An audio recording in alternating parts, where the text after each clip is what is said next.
Bom dia, povo de Deus. Eu sou o Douglas, da Igreja Evangélica de Viliara. Nosso pastor-presidente é o pastor Clóvis Delgado.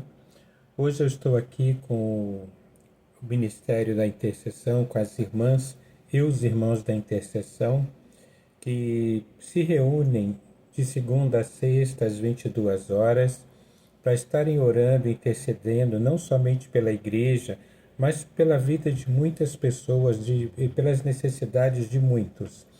Também esse ministério, eles têm um trabalho de leitura da Bíblia que ocorre todos os dias, de segunda a domingo, aonde das 6 até aproximadamente 6h15, 6h20, eles estão fazendo a leitura da Palavra de Deus e já estão praticamente no quarto ano seguido, ou indo para o quarto ano seguido ininterrupto. Não tem feriado, não tem Natal, não tem o Ano Novo. As irmãzinhas e os irmãos que participam estão sempre se levantando nesse horário para estar fazendo a leitura da palavra. E eu louvo ao Senhor por causa disso, porque eles estão entregando ao Senhor a sua primícia do seu dia. Hoje, 7 de janeiro, nós vamos conversar, aliás, continuar o propósito de 12 dias de clamor para 12 meses de bênção. O tema de hoje é a igreja, tá? E eu quero fazer duas perguntas. A primeira, você tem consciência da autoridade extraordinária que Deus deu para a igreja? Você tem consciência do que Deus colocou nas mãos da igreja em termos de responsabilidade e poder? O texto base que eu vou trabalhar hoje é Mateus 16, do 18 ao 19, que diz assim: Pois também eu te digo que tu és Pedro, e sobre esta pedra edificarei a minha igreja, e as portas do inferno não prevalecerão contra ela. E eu te darei as chaves do reino dos céus, e tudo que ligares na terra será ligado nos céus, e tudo que desligares na terra será desligado nos céus. É um texto muito conhecido, é a resposta de Jesus a um questionamento a um questionamento que ele tinha feito aos discípulos, que Pedro responde. Pedro responde dizendo: Tu és o Cristo, Filho de Deus. E logo na sequência, o Senhor traz essa palavra para a vida de Pedro.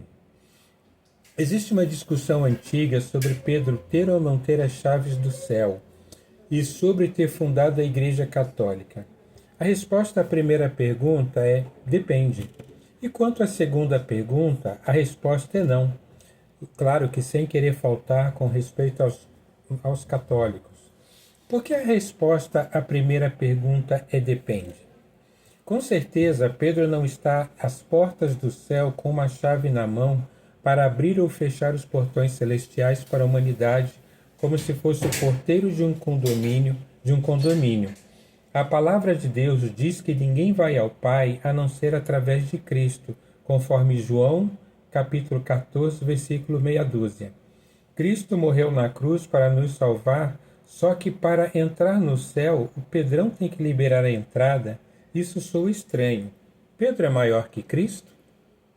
Por outro lado, em Atos capítulo 2, versículo 14 ao 42, eu peço que os irmãos leiam depois, depois que os 120 estavam orando, foram revestidos do Espírito Santo de Deus, Pedro se levanta e prega o evangelho aos povos de 19 nações que estavam naquele lugar e quase 3.000 pessoas se convertem.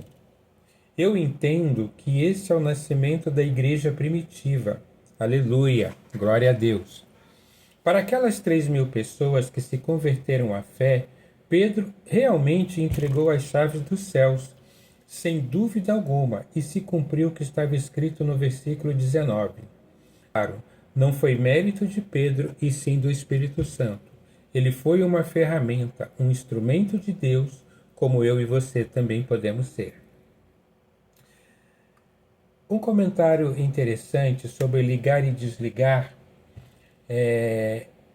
isso representa, em aramaico, termos técnicos de um veredito que um professor da lei que, baseado na força do seu conhecimento sobre tradição oral, declarava que algum ato ou coisa é ligado, isto é, proibido, ou ligado, isto é, permitido.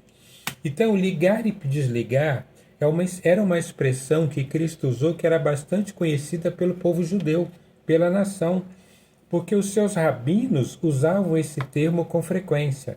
Ligar significa desligar, ou seja, proibir. Tá? Aliás, perdão, ligar é proibir e desligar é permitir. Mateus capítulo 18, no versículo 18 e 19, vai complementar o que o Senhor disse lá para Pedro em Mateus 16.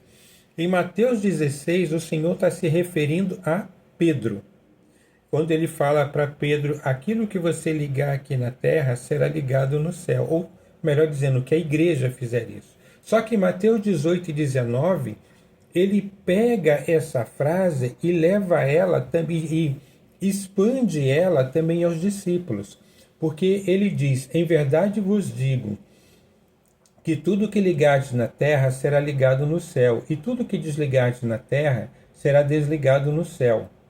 Também vos digo que, se dois de vós concordarem na terra acerca de qualquer coisa que pedirem, isso lhes será feito por meu Pai que está nos céus.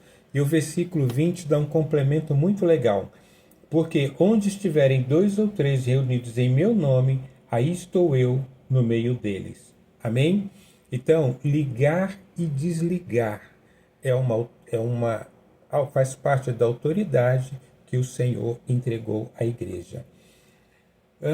Atos capítulo 5, versículo 1 ao 11, que a gente não vai ler, vai nos contar a história de Ananias e Safira, que vão receber uma sentença de morte através da vida de Pedro quando mentiram ao Espírito Santo de Deus por conta de uma venda de um patrimônio, de um imóvel. Tá? Vocês podem ler a história depois, que é muito conhecida inclusive. Quando nós falamos que a igreja liga e ela desliga, quando a igreja liga o mal, ela está proibindo o pecado, o domínio demoníaco na terra. Ou seja, ela está respondendo a um sinal, a uma ação que foi ordenada por Deus no céu. Tá? Ela não liga e desliga aquilo que ela quer, mas isso tem que ser feito com a orientação de quem? Do Pai, do nosso Senhor e Salvador Jesus Cristo, da Trindade, Deus Pai, Deus Filho e Deus Espírito Santo.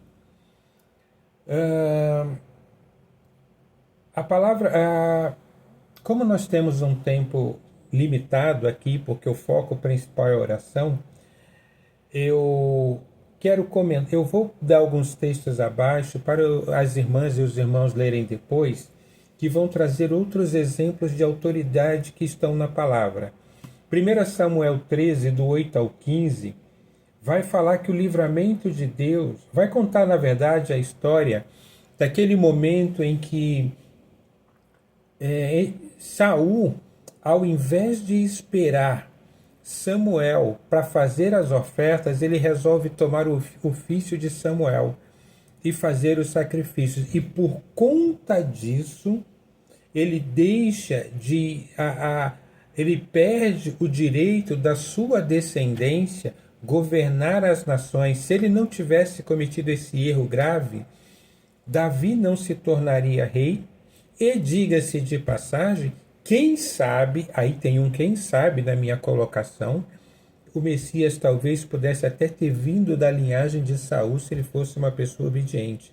Gente, não quero defender uma heresia, eu estou comentando que um erro de Saul, consequências. Se Saul tivesse esperado o profeta, ele teria vencido a guerra, ele teria vencido aquela batalha e o seu reinado teria sido consolidado. Ou seja, não era o rei, não era o político que ia vencer a batalha, mas era a graça, a glória, a provisão do Senhor derramada sobre o reinado dele. Temos também Juízes 4, 4 ao 9. Temos 2 Reis, capítulo 6, versículo 24, que vai até o capítulo 7, que vai nos contar aquele momento que A nação de Samaria estava cercada e através de uma palavra que veio da vida, através da vida de Eliseu, a cidade recebe um livramento, porque a cidade estava cercada, sitiada, com fome, não tinha alimento e estava fazendo coisas que não agradavam a Deus. O versículo 18 que eu deixei para o fim, ele termina de uma maneira interessante. Ele termina dizendo o seguinte: e eu te darei as chaves do reino dos céus. Aliás, 18. Pois também eu te digo que tu és Pedro, e sobre esta pedra edificarei a minha igreja, e as portas do inferno não prevalecerão contra ela. Gente, a igreja vai cumprir o seu propósito aqui na terra. A igreja do Senhor comprometida vai cumprir o seu propósito aqui na terra. E eu acho essa colocação, as portas do inferno não prevalecerão contra ela, interessante, porque nós conhecemos a história de Pedro. Pedro, ele pode dizer assim como Paulo, que ele combateu o bom combate, cumpriu a carreira e que ele guardou a fé, porque a tradição nos ensina, ou acredita, nos diz que Pedro, no momento da sua morte, ele se recusou a morrer conforme tinha morrido o seu Senhor e Salvador e pediu para ser morto de cabeça para baixo. Isso é a tradição que diz, não há uma confirmação histórica. Mas o ponto é, ele nunca negou a fé. A igreja do Senhor, que não negar a sua fé, a igreja do Senhor, que não desistir da batalha, ela vai cumprir o seu propósito aqui na terra. Gente, temos muito a falar sobre o assunto igreja, mas eu quero finalizar com vocês dizendo o seguinte: Deus, ele não nos colocou no mundo para sermos vencidos ou subjugados pelos agentes das trevas, pelo maligno, pelo anticristo, ou seja lá por quem for. O mundo não quer que a igreja de Cristo acorde e tenha consciência da sua real autoridade, do seu poder, que é real e verdadeiro. Aquela conversa de Pedro, em Mateus 16, ela acontece depois que a nação estava pedindo um sinal a Cristo. E nós sabemos que Cristo curava enfermos, expulsava demônios, Cristo profetizava e fazia muitos outros sinais, prodígios e maravilhas em nome do Senhor. Então eu reforço, precisamos acordar, termos consciência da nossa real autoridade e poder. E quando eu falo igreja, eu não falo pastor, eu não falo presbítero, eu não falo diácono, eu não falo obreiro, eu falo além deles, cada um de nós. Somos igreja, somos sacerdócio santo, somos sacerdócio real. Cada um de nós tem que ter consciência de que aonde estivermos, aonde nós colocamos a planta dos nossos pés, nós representamos a Cristo aqui na terra. Nós somos, como diz a palavra do Senhor, nós somos embaixadores do Senhor. E não é porque pregamos a palavra do Senhor, é porque somos salvos.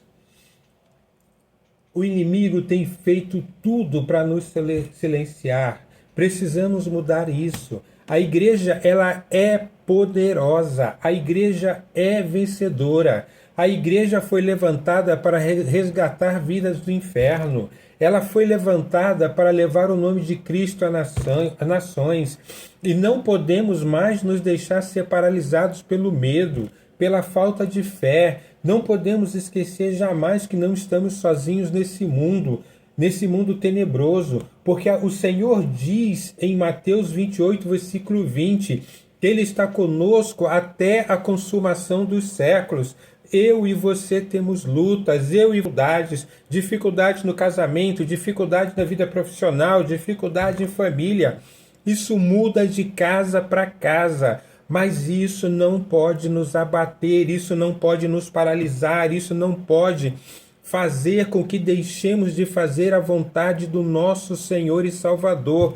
Precisamos conhecer a sua vontade, precisamos conhecer o seu propósito para a vida de cada um de nós, porque com certeza Ele tem um propósito personalizado para cada um de nós. Nem todos seremos pastores, nem todos seremos diáconos, nem todos seremos presbíteros, nem todos teremos ministérios dentro da igreja. Alguns de nós seremos abençoadores, que vão semear na casa do Senhor. Outros vão ter ministério do lado de fora da igreja, não vão abandonar a igreja, mas o seu ministério vai ser nas casas, visitar as famílias, visitar aquele que está enfermo, visitar aquele que está paralisado por qualquer atitude do maligno que está destruindo suas vidas. Quantas pessoas presas, paralisadas, opressas por depressão,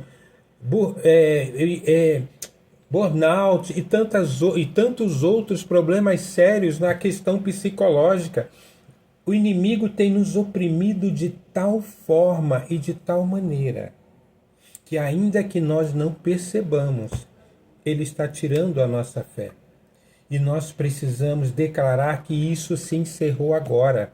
Nós precisamos declarar que somos o exército do Senhor. Aquele exército que acordou no livro de Ezequiel, quando o Senhor atua no vale de ossos secos. Ainda que tudo ao nosso redor esteja dizendo: você não vai vencer, você vai perder, você vai ficar paralisado, essa situação não tem solução. Nós precisamos crer, confiar e ter a certeza e dar passos em direção ao Senhor e à sua santa vontade.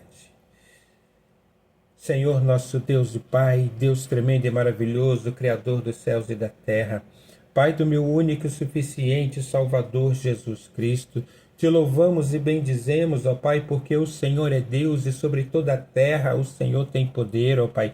Te louvamos e bendizemos, ó Pai, porque algumas estatísticas dizem, ó Pai, que 40% da nação, Pai querido e amado, se converteu ao Senhor, ó Pai. Mas tristemente existe uma outra estatística, ó Pai, que diz que para cada vida, para cada membro que está na casa do Senhor, ó Pai, existe um outro que está do lado de fora, que saiu por motivos, ó Pai querido, diversos e que não vamos tocar no assunto aqui agora, mas Satanás tem os assolado, Satanás, ó Pai querido, tem colocado situações na tua igreja, ó Pai, que tem provocado escândalo. Satanás, ó Pai querido e amado, tem tirado a nossa fé. Satanás, ó Pai querido, ele tem nos oprimido, Pai. E muitas vezes, ó Pai querido, também os próprios desejos da nossa carne, ó Pai, tem nos afastado da Tua presença, tem nos tirado diante do Senhor, ó Pai. E nós temos esquecido, Pai, nós temos esquecido do Teu propósito segundo a Tua palavra, ó Pai. Ah, Senhor, meu Deus e Pai, nós somos uma nação santa, nós somos o povo escolhido, nós somos aqueles que o Senhor levantou, ó Pai querido, para proclamar a Tua palavra, para levar o Teu nome às nações, ó Pai. Nós somos aqueles, ó Pai querido, que o Senhor levantou, ó Pai, para saquear o inferno, Pai. Nós somos aqueles, ó Pai querido, que o Senhor deu autoridade, que o Senhor deu poder, ó Pai, para expulsar principados, potestades, entidades demoníacas no mundo espiritual. O Senhor é aquele, ó Pai querido, que o Senhor deu autoridade para curar os enfermos, ó Pai. O Senhor é aquele, Pai querido e amado, que o Senhor deu autoridade, deu conhecimento, deu sabedoria, ó Pai, para sermos conselheiros em nações, ó Pai. Ah, Senhor, meu Deus e Pai, nós precisamos, ó Pai querido, que o Senhor nos ensine, nós precisamos, ó Pai, que o Senhor nos guie, ó Pai, como o Senhor guiou a nação de Israel, ó Pai, no tempo que eles estavam no deserto. Precisamos ser relembrados, precisamos ter experiências contigo, precisamos, ó Pai querido, ver no dia a dia o Deus que vinha com o maná, o Deus que vinha vinha com a provisão na hora certa, o Deus que abria o mar vermelho, o Deus, ó Pai querido, que fazia a nação de Israel atravessar o Jordão, ó Pai. Ah, Senhor, meu Deus e Pai, nós somos a igreja, ó Pai querido e amado, que precisa despertar para a batalha. Nós somos a igreja, ó Pai querido e amado, que precisa conquistar, ó Pai, porque o Senhor, quando tirou a nação de Israel do Egito e da escravidão, a palavra do Senhor diz, ó Pai, que até chegar em Canaã, ó Pai, eles conquistaram todos os povos da terra, porque eles sabiam que o Senhor ia à frente, porque eles sabiam que o Senhor estava com eles, porque eles sabiam que na batalha, Pai, o Senhor ia à frente, porque o Senhor era o Senhor dos exércitos, Pai. Assim como diz, ó Pai, Davi, quando foi para encarar Golias, ó Pai, quando soube da afronta daquele gigante, as suas palavras foram: quem é esse que ousa afrontar o exército do Senhor dos exércitos, Pai? Nós precisamos, ó Pai querido, ter em mente quem é esse, Pai querido, que nos nossos dias tenta paralisar a tua igreja. Quem é esse, Pai querido e amado, que tenta nos calar, ó Pai? Quem é esse que quer impedir, ó Pai, que façamos a Tua obra e a Tua vontade? Não, meu Senhor e Pai, o Senhor é o nosso guia, o Senhor é aquele que vai à nossa frente, é o Senhor quem nos guia na batalha, é o Senhor quem nos orienta na contenda, Pai. E eu creio, Pai querido e amado, que no mundo espiritual, ó Pai, ainda é verdadeiro aquele texto que diz, ó Pai, há miríades de anjos ao nosso redor, ó Pai. Oh, Espírito Santo do Deus Altíssimo, desperta, desperta. Desperta, Senhor, a igreja que dorme. Desperta, Senhor, a igreja que está paralisada. Quebra, Senhor, as algemas. Quebra, Senhor, as amarras. Quebra, Senhor, o jugo que tem nos mantido aprisionados, Pai. E que nós, ó Pai querido e amado, sejamos um exército de conquista. Nós queremos declarar, ó Pai querido e amado, que todos aqueles que se levantam contra Ti não vão prosperar, que todos aqueles que se levantam contra o exército do Senhor não hão de vencer, que todos aqueles, ó Pai querido, que querem parar a Tua igreja caiam por terra agora, em nome de Jesus, Pai. Em nome de Jesus, ó Pai, porque o Senhor é Deus, Pai. Porque se Satanás tivesse autoridade para te vencer, ó Pai, ele estava sentado no teu trono, ele estava, Senhor, ordenando tudo em todo lugar, ó Pai. Mas nós sabemos, ó Pai, que ele e um terço dos anjos, ó Pai, foram lançados para baixo dos céus. Eles estão, Senhor, meu Deus, prometidos para prisão eterna, Pai. Então, meu Senhor, ó Pai, todo aquele que se levanta contra a igreja do Senhor, ó Pai, nós queremos declarar que vão perder, que vão cair e não vão vencer, ó Pai, porque o nosso Deus é poderoso, em o nome de Jesus. Amém. Graças te damos a Deus.